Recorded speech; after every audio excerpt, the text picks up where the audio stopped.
Welcome to Revlog, everybody, where Aaron teaches us how to keep from singing. That's right. Right?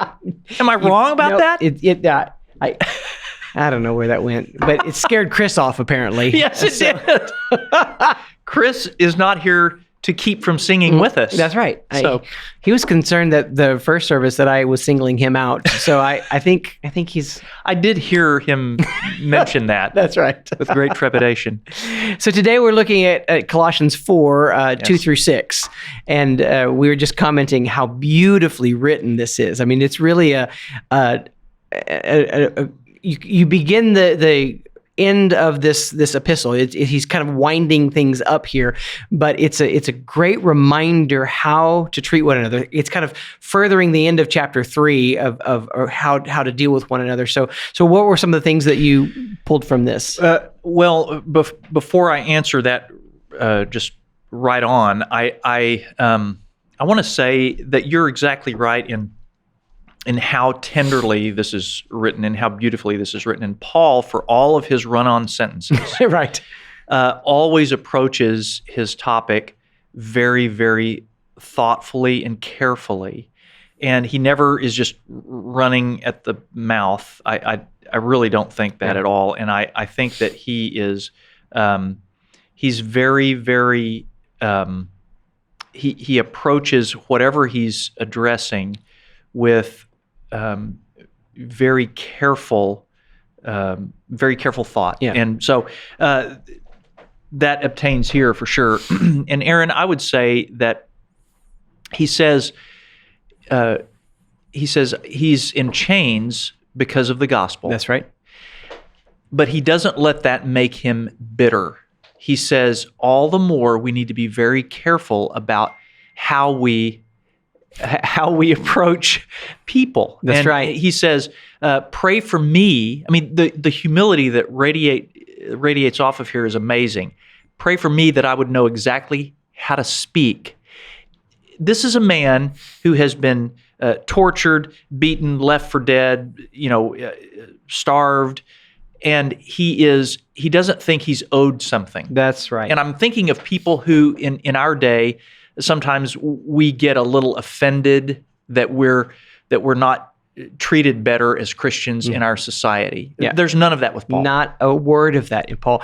And I love as you speak for as complex as he can be in his approach to it, because he's cerebral, he's tender, but he's also saying that I may have another opportunity to speak the mystery of Christ. That is a great turn of phrase, but it's also him acknowledging there's so much to this Christ that is almost unknowable in this stage of our existence.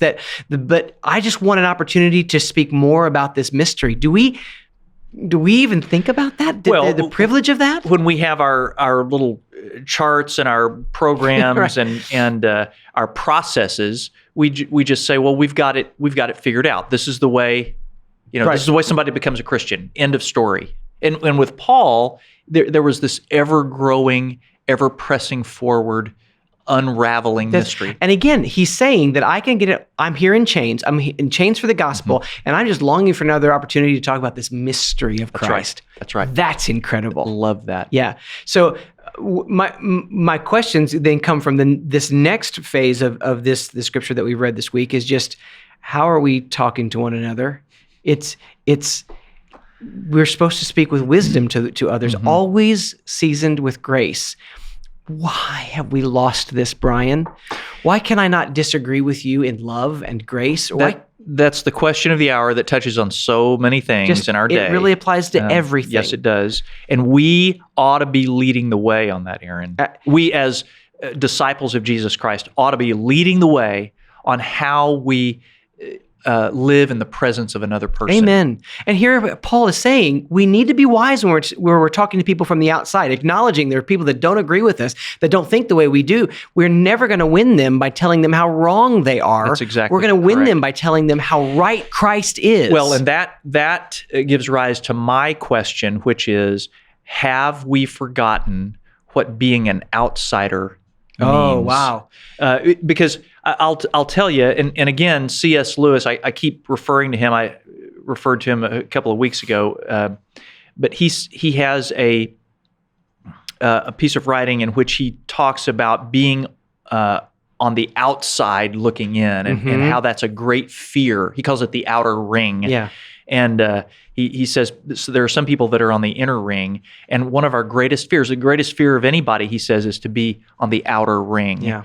And people are not, let's not kid ourselves, Aaron, they're not walking around saying, most of the time saying, I wish I could be a part of that church, or I wish I could be on the inside like those Christians are, but they do feel on the outside in other ways. Right. Has God forgotten about me? Is there any way that I can ever know how to take a forward step in this life? Am I going to go through my entire life feeling like I've missed the memo? Yeah.